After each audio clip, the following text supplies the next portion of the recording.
बच्चे, क्या हाल है? मस्ती में? तो पिछली काफी क्लासेस से हम लोग क्या पढ़ रहे हैं? मोल ही पढ़ रहे हैं ना। Mole, mole in term of number, weight, volume, ठीक। उसके बाद क्या, मोल इन सॉल्यूशन। आज हमारा फिर मोल का कड़ी कड़ी आखिरी टॉपिक है। मोल कभी नहीं छूटता पूरी केमिस्ट्री में, आ ही जाता है टर्म, राइट। और यहाँ पर मोल इन रिएक्शन आज शुरू कर रहे हैं, जिसको हम लोग क्या कहते हैं? स्टोकियोमेट्री, राइट बच्चे। अब ये स्टोकियोमेट्री क्या होता है और इसका क्या यूज है, ये आज हमारा टारगेट है। हाँ, और इसमें क्या होता है, मान लो रिएक्टेंट गिव्स टू प्रोडक्ट, हम लोग लिखेंगे रिएक्टेंट गिव्स टू प्रोडक्ट, एक सिंपल केमिकल रिएक्शन है। हाँ, रिएक्टेंट गिव्स टू प्रोडक्ट। अब इतना सिंपल रिएक्शन तो होता नहीं है। रिएक्शन में अगर और कॉम्प्लेक्स चीजें आएगा तो क्या होता है, रिएक्टेंट के बाद तो एक टर्म आता है रीएजेंट, हाँ, और प्लस दूसरा टर्म आता है substrate gives to product plus byproduct. हाँ बच्चे, ये भी एक सिंपल रिएक्शन है कि रिएक्टेंट में दो टर्म आएगा, रिएजेंट और सबस्ट्रेट। प्रोडक्ट में भी दो टर्म आएगा, प्रोडक्ट और बाई प्रोडक्ट।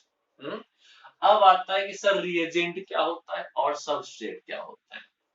देखो बेटे, कोई काम करना है, दो आदमी हम लोग हैं, एक का मन होता है काम करने का, दूसरे को कहता है तो कहता है चल भाई मैं कर देता हूं, यानी एक का मन था दूसरे का मन नहीं था, ठीक, फिर भी वो काम हुआ। रिएक्टेंट में भी क्या होता है, जो काम करना चाहता है, जो रिएक्टिव रिएक्टेंट होता है उसको रिएजेंट कहेंगे, और जो उसके कारण रिएक्शन में पार्टिसिपेट कर लिया, ऐसे उसका मन था नहीं, वो क्या कहलाएगा? सबस्ट्रेट कहलाएगा। अब प्रोडक्ट साइड में हमने एक को प्रोडक्ट कहा, दूसरे को बाई प्रोडक्ट कहा। भैया दो चीज बना, एक चीज हमारे लिए यूजफुल है वो प्रोडक्ट हो गया, जो हमारे लिए यूजफुल नहीं है वो बाई प्रोडक्ट हो गया। हाँ, अब मान लो सब्जी बनाए, उसमें क्या हो गया, छिलका वगैरह बाई प्रोडक्ट हो गया, जो सब्जी के लिए मेन निकाला हमने वो क्या हो गया? प्रोडक्ट हो गया। आ गया बच्चे समझ में? हाँ, इसके बाद अगर और रिएक्शन को थोड़ा सा और सिंप्लीफाई करके या कहो तो और कॉम्प्लेक्स करके लिखे, क्या होगा? A plus B gives to C plus D. अब ये ए और बी क्या हो सकता है? रिएजेंट और सबस्ट्रेट, कुछ भी हो सकता है, कोई भी। उसके बाद सी और डी में प्रोडक्ट और बाय प्रोडक्ट हो सकता है, कुछ भी। एज पर रिएक्शन अलग अलग होता जाएगा, हमारा टॉपिक भी वो नहीं है अभी। हाँ, अब देखो क्या हुआ, इसके साथ अगर हमने क्या किया, बैलेंस करने के लिए कुछ टर्म लिख देते हैं। यहाँ पर हमने ए लिख दिया, इसको स्मॉल बी लिख दिया, इसको स्मॉल सी लिख दिया और इसको स्मॉल डी लिख दिया।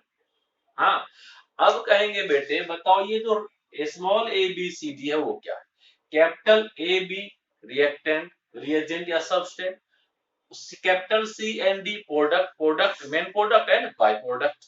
और small A B C D क्या है? जनरली बच्चे कहते हैं सर ये मोल है, हम भी यही कहते थे कि ये मोल है सर, मगर ये मोल नहीं है, ये क्या है?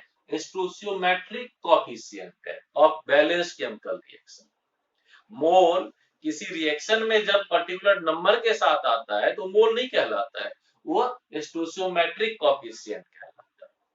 हाँ, अब इसको एक एग्जांपल से ले, मान लो एक एग्जांपल लेना है हमें, हमने क्या लिया, N2 plus H2 gives to NH3, बड़ा कॉमन सा सिंपल सा एग्जांपल है, दोनों रिएक्टेंट और अमोनिया प्रोडक्ट है। अब नाइट्रोजन इधर 2 मोल है, ठीक है, इधर भी क्या करना होगा? 2 करना होगा, 2 मोल मॉलिक्यूल्स इधर था, 2 एटम, इधर भी 2 एटम कर दिया। अब हाइड्रोजन इधर कितना हो गया? 6 एटम, इधर भी 6 है, तो इधर क्या करोगे? 3 करोगे। अब देखो यहाँ पर नाइट्रोजन का 1 मोल था, इसको हमने छोड़ दिया। हाँ, यानी नाइट्रोजन का 1 मोल हाइड्रोजन के 3 मोल से रिएक्शन किया और अमोनिया का कितना मोल दिया? 2 मोल दिया। ये जो 2 है, ये जो 3 है, और यहाँ पर अगर 1 लिख देते तो ये जो 1 टर्म है, राइट। ये क्या कहलाएगा?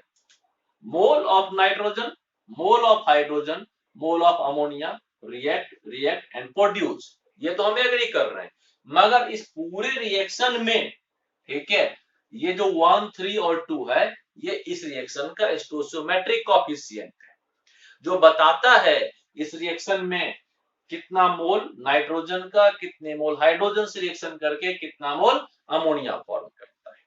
आ गई बात समझ में? कोई डाउट नहीं होगा। अब इसके आगे अगर हम देखें, ठीक, तो अगला क्या आता है? अब रिएजेंट और सबस्ट्रेट में भी दो टर्म आ जाता है। क्लियर? एक टर्म आता है एक्सेस और दूसरा आता है लिमिटिंग।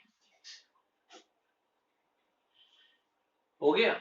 और गिव्स टू प्रोडक्ट रखते हैं, इसमें कोई दिक्कत नहीं। प्रोडक्ट अब हमारी मतलब का नहीं है, हमें रिएक्टेंट में देखना है क्या इंपॉर्टेंट है। अब है एक्सेस प्लस लिमिटिंग। रिएक्टेंट में excess plus limiting gives to product. इसमें भी जो इंपॉर्टेंट है वो क्या है? लिमिटिंग। राइट? लिमिटिंग कौन होगा? ये बहुत जरूरी है स्टोइचोमेट्री सॉल्व करने के लिए, स्टोइकियोमेट्री सॉल्व करने के लिए, जो भी आप प्रोनाउंस करते हो। हाँ, अब आता है कि एक्सेस और लिमिटिंग। नाम से तो पता चल ही जाता है, फिर भी ये है कि हम एग्जांपल के साथ समझें कि एक्सेस क्या होता है और लिमिटिंग क्या है। ठीक भैया, जो चीज ज्यादा है एक्सेस, जो कम है वो लिमिटिंग। नॉर्मल सी बात है। पहचानना कैसे और ये इंपॉर्टेंट कैसे? क्लियर? मान लो हमारे यहाँ क्या है, कुछ गेस्ट आने वाले हैं, हमने बड़े सारे सब्जी बना दिए, बड़े सारे खाना तैयार कर दिया, मिठाइयां तैयार कर दी, और प्लेट कप भी बहुत ज्यादा रखा। मगर क्या हुआ, उसमें एक चीज का नंबर 50 है और खाने वाले 100 लोग हैं, 200 लोग हैं, 500 लोग। ठीक, अब बताओ एक बार में कितना आदमी खा सकता है? हाँ, मैंने कहा खाने का आइटम भी बहुत सारा है, ठीक है, और बड़ी सारी चीजें बहुत सारे नंबर में प्रेजेंट है, मगर जो प्लेट है वो प्लेट आपके पास कितने है? 50। इन सारे नंबर में इंपॉर्टेंट क्या हुआ? 50 जो सबसे छोटा है। यानी 50 आदमी ही एक बार में खा सकते हैं, चाहे क्या हो, वहां पे खाने वाले कितने भी आदमी क्यों ना हो और आइटम कितना पड़ा हुआ हो, उससे कोई मतलब नहीं। बाकी चीजें एक्सेस है और ये क्या हो गया? लिमिटिंग हो गया। ठीक, अब दूसरा एग्जांपल लेते हैं। हमने घूमने का प्रोग्राम बना लिया, सब लोग चले फैशन में, ड्रेस बदल लिया, ड्रेस रख लिया, सारा कुछ, गाड़ी तैयार हो गया। हाँ, और चल दिए। बटुआ नहीं रखा, पर्स नहीं रखा, जितने पैसे थे उतने तक घूमेंगे। पेट्रोल पड़ा हुआ है, डिजाइनर कपड़े पड़े हुए हैं, मगर आगे नहीं चल सकता। क्यों? खत्म क्या हो गया? पैसा। अगली बार फिर तैयारी करके निकले, सब कुछ ठीक था और गाड़ी में पेट्रोल भराना भूल गए। अब गाड़ी कहां तक चलेगी? जब तक पेट्रोल है। रिएक्शन कब तक होगा? जब तक पेट्रोल था। तो लिमिटिंग रिएजेंट इसलिए इंपॉर्टेंट है, वो रिएक्शन को क्या करता है? लिमिट करता है, रोक देता है। जहां तक वो है वहीं तक चलेगा रिएक्शन, उसके आगे रिएक्शन नहीं चलता। ठीक है, इसलिए लिमिटिंग रिएजेंट हो गया। अब देखो बेटे, अगला आता है कि सर अगर रिएजेंट सबस्ट्रेट में से कोई भी लिमिटिंग रिएजेंट पहचानना है, तो हम पहचानेंगे कैसे कौन लिमिटिंग है? ठीक है, इसका कोई फॉर्मूला नहीं है। कहा एक ये फॉर्मूला लगा दो तो लिमिटिंग पता चल जाएगा, और एक ये फॉर्मूला लगा दो तो एक्सेस पता चल जाएगा। यूनिटरी मेथड है एक, मैं उसको बताऊंगा, मगर फिर भी जो सबसे ज्यादा काम आता है वो काम क्या है कि अपना आप क्या करो? कॉमन सेंस लगाओ। ठीक है, अब कॉमन सेंस कैसे लगाते हैं उसका तो कोई हिसाब नहीं होता कि हाँ सर ऐसे कॉमन सेंस लगाएंगे। एग्जांपल्स करते जाते हमें कॉमन सेंस लगाना आ जाता है बाय यूजिंग यूनिटरी। ठीक है, कई बार मैं और बहुत सारे तरीके से एग्जांपल देके बताता हूँ कि इस तरह से आप पहचान सकते हो लिमिटिंग रिएजेंट को कि कौन होगा। ठीक है, आप पूछ के देखो, अपने आप से क्वेश्चन पूछो, क्वेश्चन से क्वेश्चन पूछो, ठीक है, आपको इंडिकेट कर देगा। कैसे? अब मान लो कि हमने कहा फ्यूल को बर्न कर रहे हैं एयर में। अब फ्यूल है और एयर, राइट, हमारे पास क्या क्या चीज है? दो चीज है, फ्यूल और फिर क्या है? एयर। अब बताओ बच्चे, ये दोनों रिएजेंट है और कंबस्टन होगा, कार्बन डाइऑक्साइड प्लस वाटर बनेगा। हाँ, और हमने कुछ भी नहीं कहा है आप लिमिटिंग एजेंट किसको लोगे, फ्यूल को या एयर को। हाँ, बहुत सारे बच्चे कहेंगे एयर, तो गलत हो जाएंगे। क्यों? एयर कभी खत्म नहीं होता। क्या खत्म हो सकता है? फ्यूल खत्म हो सकता है। तो यहाँ पर फ्यूल प्लस एयर दो टर्म है, तो लिमिटिंग रिएजेंट कौन हो गया? फ्यूल हो गया। हाँ, अब कहोगे सर कभी एयर खत्म नहीं होता। हाँ, खत्म कर सकते हैं। अगर मान लो तो कंडीशन लगा दिया कि इतना फ्यूल है और इतने ऑक्सीजन में, लिमिटिंग सप्लाई ऑफ ऑक्सीजन में बर्न कर रहे हैं, तो एयर भी क्या हो सकता है, ऑक्सीजन भी क्या हो सकता है, लिमिटिंग रिएजेंट हो सकता है। हाँ, जरूर किसी क्या कहते हैं कमरे में बर्न कर रहा होगा, किसी कंटेनर में बर्न कर रहा होगा, जहां जितना ऑक्सीजन होगा वो बर्न करेगा। आप कोई एक कॉन्सेप्ट कोई फॉर्मूले से आप नहीं बता सकते हो कि ये लिमिटिंग रिएजेंट है, बट आप अपने कॉमन सेंस से जरूर बता सकते हो ये लिमिटिंग रिएजेंट होगा। आगे बात समझ में? ठीक। और फिर हो गया यूनिटरी मेथड, हो गया। अब चलो बेटे आगे स्टोइचियोमेट्री में ये तो कॉन्सेप्ट की बात हो गई। अब क्वेश्चन कैसे आता है, क्या क्वेश्चन पूछ सकता है, इसको भी देखते हैं कि क्या क्या क्वेश्चन आएगा। ठीक है, अब देखो बेटे क्वेश्चंस का टाइप क्या रह रहा है। बड़े सारे टाइप के क्वेश्चंस बनते हैं और उतना कराया नहीं जाता। आपको आइडिया देते हैं, आप क्वेश्चंस सॉल्व करते हो, हर टाइप का आइडिया देते हैं। अब आप देखो क्वेश्चंस का जो टाइप होगा वो क्या क्या हो सकता है। एक तो हो सकता है मोल वर्सेज मोल, ठीक। दूसरा हो सकता है क्या, वॉल्यूम वर्सेज वॉल्यूम। फिर क्या हो सकता है, नंबर वर्सेस क्या, नंबर। और भी हो सकता है, क्या हो सकता है, हाँ, वेट वर्सेस क्या चीज, वेट। कितने टाइप के क्वेश्चंस बन गए, तो सर ये 1 टाइप का हो गया, 2 हो गया, 3 हो गया और ये 4 टाइप्स का। मगर यहाँ पर क्या देख रहे हो कि एक ही चीज रिलेट हो रहा है, मोल वर्सेस मोल हो रहा है, वेट वर्सेस वेट हो रहा है, नंबर वर्सेस नंबर हो रहा है, और वॉल्यूम वर्सेस वॉल्यूम हो रहा है। एक क्वेश्चन ऐसा भी तो हो सकता है कि क्या कर ले, मोल वर्सेस क्या पूछ ले, वेट। हाँ, या मोल वर्सेस मोल पूछ ले और फिर क्या करे उसको, वेट से भी और वॉल्यूम से भी, या फिर क्या, नंबर से भी रिलेट करके क्वेश्चन पूछ, जैसे मर्जी। यानी बड़े सारे टाइप के क्वेश्चन बन सकते हैं इसमें, मोल वर्सेस मोल, मोल वर्सेस वेट, मोल वर्सेस वॉल्यूम, नो और वॉल्यूम वर्सेस नंबर। या फिर ये इसका रिवर्स भी तो हो सकता है कि वेट वर्सेस मोल पूछ लिया, वॉल्यूम वर्सेस मोल पूछ लिया और नंबर वर्सेस क्या का पूछ ले, मोल पूछ ले। हाँ, यानी दो टाइप का ट्रैफिक है, ठीक है, वन वे ट्रैफिक नहीं है, इधर से पूछ लिया या इधर से पूछ लिया, हमें दोनों तरफ से आंसर करना चाहिए। ठीक, अब देखो फिर और क्वेश्चन कैसे बना सकता है, तो भैया इस वेट को उठा के ले आओ यहाँ, वेट वर्सेज मोल, ठीक है, weight versus weight, weight versus volume, weight versus number, फिर उसका रिवर्स कर दो। कितने टाइप हो गए, कोई नहीं बता सकता। ठीक है, पहली बात तो समझाते नहीं कि हाँ इतने टाइप के क्वेश्चन बनते, क्वेश्चन शुरू हो गए। हाँ, कई एक जन्म लग जाता है लोगों को समझने में, कहा इतने टाइप के क्वेश्चन बन सकते थे या इतना क्वेश्चन बन सकता था। राइट, अब देखो मैं क्या करता हूं, एक ही क्वेश्चन में 3-4 टाइप का सॉल्व कर दूंगा, जो वहां पे डिमांड होगा उतना लिखो, बाकी रहने दो, बाकी मत लिखो, मैं यहाँ पे सारा बता देता हूँ। शुरू करूं, ठीक है। अब देखो कॉन्सेप्ट यही है, पिछली सारी बातों को और इतने टाइप के क्वेश्चंस देंगे, हमें सॉल्व करना है। हाँ, और वही अमोनिया वाला क्वेश्चन ही लेते हैं। क्वेश्चन इस तरह से लिया कि 2 मोल N2 react with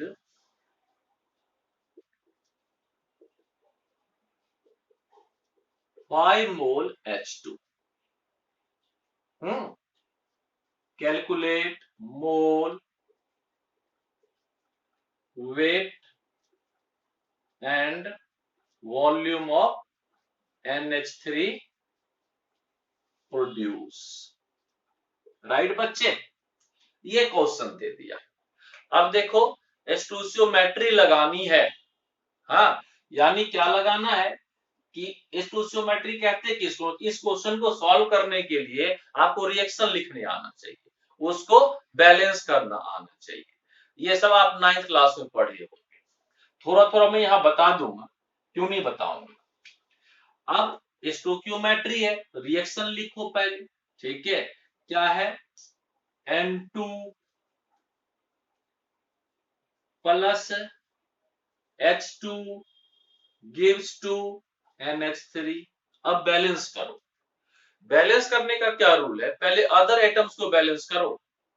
other atom मतलब क्या हो गया, आप किसको छोड़ दो, हाइड्रोजन को छोड़ दो और ऑक्सीजन को, इनको बाद में करना है, इनको पहले छोड़ दो, बाकियों को बैलेंस कर लो। यहाँ बाकी में कौन है, नाइट्रोजन है। इधर कितना एटम है, 2, इधर कितना है 1, 2 लगा दी। हाँ, अब देखो इधर हाइड्रोजन कितना है 2, इधर हाइड्रोजन कितना है 6, बैलेंस करो, इधर 3 लगा दो। और आप कोई भी चेंज करोगे लेफ्ट में करोगे, इसके लेफ्ट में चेंज करोगे, राइट में चेंज करने का परमिशन नहीं है आपको कि आप राइट में चले गए चेंज करने, ठीक है। कहां पे चेंज करोगे, लेफ्ट साइड में आप नंबर लगा सकते हो। अब देखो ये इस रिएक्शन का स्टोइकियोमेट्री जो है वो क्या बता रहा है, बता रहा है कि 1 mole nitrogen react with 3 mole क्या hydrogen to give 2 mole ammonia. और स्टोइकियोमेट्री के बाद जो गिवन है, वो गिवन आपको क्या है, ये गिवन है आपको 2 मोल, और हाइड्रोजन कितना है 5 मोल, और किसका पूछा है, अमोनिया का पूछा है, राइट ना। हाँ यही पूछा है ना भाई।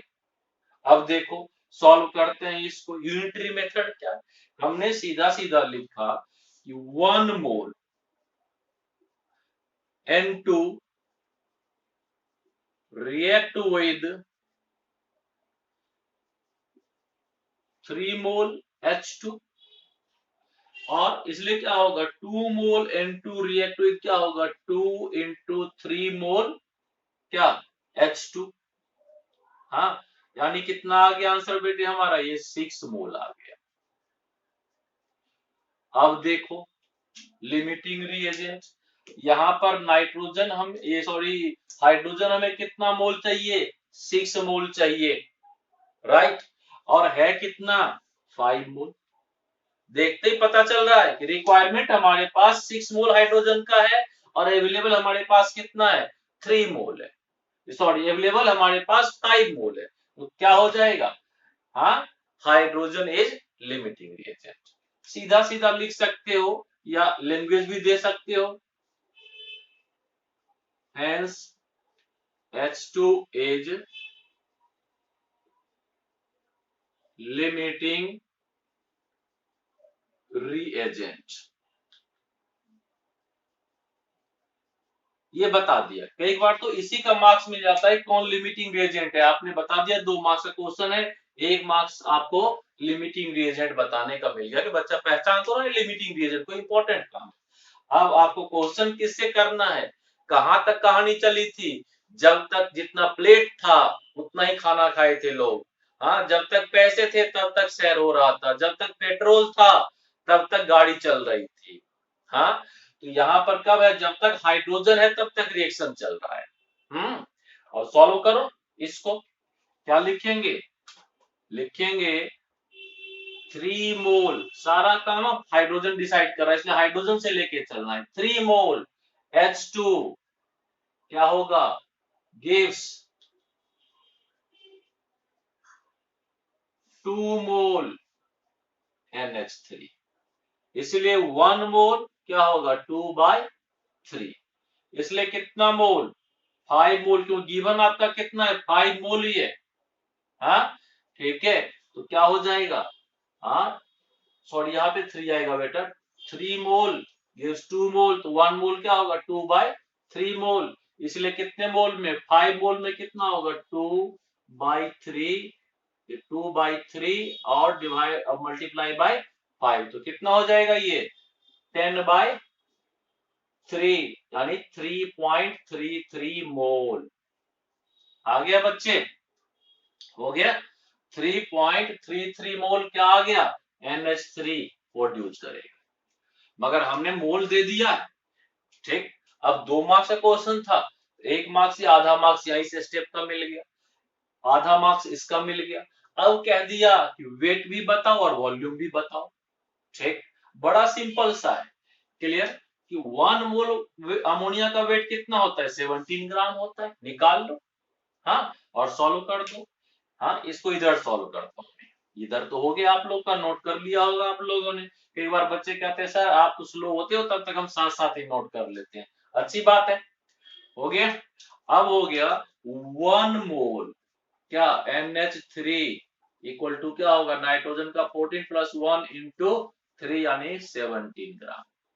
क्लियर, इसलिए कितना मोल, 3.33 मोल NH3 इक्वल टू कितना हो जाएगा, 17 इंटू 3.33 क्या चीज, ग्राम। आप सॉल्व करके इतना ग्राम आप क्या करोगे, आंसर लिख दोगे भाई। ठीक है, अब ये मल्टीप्लाई में नहीं कर रहा है। अब देखो अगला काम है कि 1 मोल NH3 गैस होगा, हाँ गैस इक्वल टू क्या 22.7 लीटर, इसलिए 3.33 मोल NH3 इक्वल टू क्या होगा 22.7 इंटू 3.33 लीटर। आ गया बच्चे, बिल्कुल कोई डाउट तो नहीं है। फिर से रिपीट कर दूं, आपने क्या किया, सबसे पहले रिएक्शन लिख दिया और बैलेंस कर दिया, उनका भी टीचर मार्क्स दे देते हैं, रिएक्शन लिखा बैलेंस किया। दूसरा हो गया यूनिटरी मेथड लगा के आपने लिमिटिंग रिएजेंट को सही से प्रेडिक्ट कर दिया, वहां भी मार्क्स मिल गया। मोल बता दिया, वहां भी मार्क्स मिल गया। फिर मोल के बाद आपने वेट बता दिया और फिर आपने वॉल्यूम बता दिया। हाँ, और नंबर वगैरह भी पूछेगा तो आप सॉल्व किए, मोल क्वेश्चन में नंबर बताया हूं सॉल्व करने। यहाँ पर कितना है, यहाँ पे हाइड्रोजन कितना है 3, यहाँ पर 3 से मल्टीप्लाई करके फिर पूरे टर्म को मल्टीप्लाई करने बैठ जाओ। नाइट्रोजन में तो उतना ही होगा, नाइट्रोजन 1 है, आप सॉल्व करते चले जाओगे बच्चे, कोई दिक्कत नहीं होगी। हाँ, अब क्या लगता है एक क्वेश्चन और कर दूं, हाँ ठीक है, चलो एक क्वेश्चन और करते हैं और फिर आप लोग क्वेश्चंस करोगे।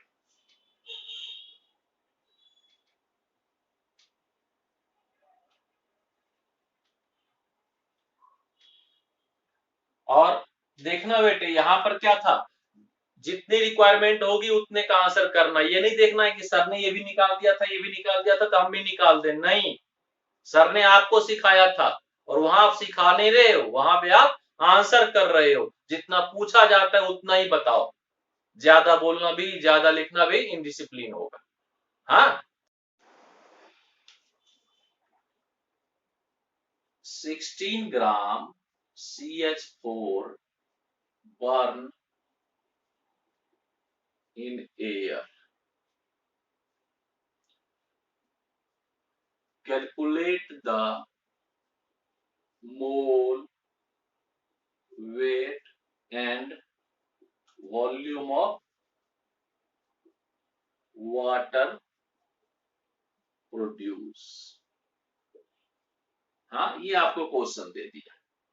हाँ, अब देखो यहाँ पर आपको लिमिटिंग रीजन के लिए रिएक्शन की जरूरत नहीं पड़ेगी, आप आइडिया से आंसर कर रहे हो, मगर रिएक्शन लिखो, आप क्या लिखोगे, CH4 मीथेन का फॉर्मूला आपको पता है, कहाँ बर्न करते हैं, एयर में, अंडरस्टूड है, एयर में ऑक्सीजन लेना है, बाकी चीजें नहीं है, बर्न होता है, गिव्स टू क्या हो जाएगा CO2 और प्लस H2O। हाँ, क्या बताया था पहले, अदर एटम को बैलेंस करते हैं, कार्बन एक है, कार्बन एक है, बैलेंस्ड हो गया। हाँ बच्चे, हाँ, हाइड्रोजन इधर कितना है 4, इधर कितना है 2, क्या करो 2 दे दो, इधर कितना है 2 और 2 कितना है 4। में बता दूं जो लेफ्ट में होता है वो सारे के लिए काउंट होता है और जो राइट में होता है पर्टिकुलर उस एटम के लिए काउंट होता है, यानी हाइड्रोजन यहाँ पर कितना है 4 और ऑक्सीजन कितना है 2। आगे बात समझ में, और यहाँ पर देखो कार्बन कितना है 1, ऑक्सीजन कितना है 2, और यहाँ ये 2 पहले लगा था तो हाइड्रोजन हो गया 4, ऑक्सीजन हो गया 2। अब देखो ऑक्सीजन इधर कितना है 2 और 2 कितना 4, तो इधर भी क्या करना होगा 2 लगा दोगे। स्टोकियोमेट्री आपको बता रहा है, क्या बता रहा है कि 1 mole methane react with 2 mole of hydrogen oxygen sorry to give 1 mole of क्या चीज, carbon dioxide plus 2 mole of water. Right बच्चे। अब आपको देखो गिवन क्या क्या है। गिवन है आप कितना 16 ग्राम, और ये क्या है एयर है, क्या हो जाएगा एक्सेस, एयर है एक्सेस हो गया। और आपको वाटर का पूछ रहा है, यानी क्या करोगे, पहले तो मोल निकाल लो। क्या चीज, मोल ऑफ CH4 कितना हो जाएगा बच्चे, सॉल्व करो तो 16 अपॉन में कितना होगा 16, 1 मोल ही दे रखा है। 16 ग्राम को आप मोल में कन्वर्ट करिए, मोल के टर्म में आंसर करिए, ठीक है। हाँ अब देखो क्या हो गया, इसको आगे जब प्रोड्यूस करेंगे, ठीक है, क्या लिखेंगे कि 1 मोल CH4 क्या करेगा, प्रोड्यूस कितना 2 मोल वाटर, 2 मोल वाटर दिया। हाँ तो क्या हो जाएगा, यहाँ पर अब आगे बढ़ने की जरूरत नहीं, 1 मोल के लिए निकालना था, ठीक है। तो क्या हो जाएगा ये 2 इंटू 18, 2 मोल तो 2 आ गया, और 1 मोल वाटर कितना होता है 18 ग्राम, यानी कितना हो जाएगा 36 ग्राम। और अगर लिक्विड होगा तो इसका वॉल्यूम ml में रहेगा। हाँ और डेंसिटी से डिवाइड करके निकाल लोगे, गैसेस होगा तो 22.4 लीटर हो जाएगा। हाँ और यहाँ पर क्या होता है ये, हाँ गैसियस लिखा होता है, देखोगे ये भी गैसियस होता है, ये भी गैसियस होता है और ये भी गैसियस है। वहां रिएक्शन में अगर मेंशन है तो गैसियस है, क्या हो जाएगा 1 मोल H2O इक्वल टू कितना हो जाएगा 22.4 लीटर।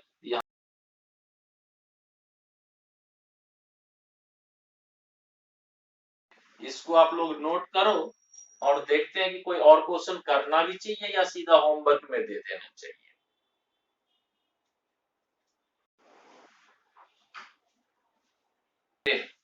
आप लोगों ने नोट कर लिया होगा और शायद सोच भी लिया होगा। क्या करता हूं मैं, आपको एक क्लास और प्रोवाइड करता हूं, ठीक है, स्टोक्योमेट्री का। आज मैं होमवर्क दे देता हूं, आप उस होमवर्क को करो, नहीं आता है तो हमसे पूछो, हम उसको बताएंगे, ठीक है। कौन कौन सा क्वेश्चन करके लाना है ये मैं एनसीईआरटी से दे रहा हूं, लिख देता हूं, आप उसको नोट डाउन कर लो और उसको सॉल्व करके लो। हाँ एनसीईआरटी से होमवर्क है, और यहाँ पर जो होमवर्क है वो दो कैटेगरी से, एक एग्जाम्पल है और दूसरा क्या है एक्सरसाइज। एग्जाम्पल में क्या करोगे आप लोग बच्चे, ठीक है, 1.3 से लेकर कहां तक 1.8 तक सॉल्व करोगे। पीछे का सारा कॉन्सेप्ट यूज होगा, मैं बता पीछे का सारा कॉन्सेप्ट यूज होगा और आप इसको सॉल्व करोगे। सॉल्यूशन वहीं पे एनसीईआरटी में अवेलेबल है, आप उसको देख लोगे कि हाँ कौन सा अवेलेबल है या नहीं अवेलेबल है, जो रिक्वायरमेंट होगी उसको मैं बता दूंगा। और बेटे जो 1.8 है ना, ये वेरी वेरी इंपॉर्टेंट क्वेश्चन है, मैं आपको बता दूं। स्टोक्योमेट्री नहीं है, मोल है, मोल इन सॉल्यूशन है, मगर आप इसको सॉल्व करोगे। हाँ अब देखो आ जाओ एक्सरसाइज में। एक्सरसाइज में आप क्या करोगे, क्वेश्चन नंबर 1.7 सॉल्व करो, इंपॉर्टेंट नहीं मगर आप सॉल्व करो, हो गया। उसके बाद कौन सा सॉल्व करोगे, उसके बाद आप लोग क्या करो 1.23 1.24, हाँ उसके बाद 1.35 और 1.36, 1.35 1.36। बेटे इसमें देखोगे मैं बता दूं आपको क्या है, क्वेश्चन नंबर 23,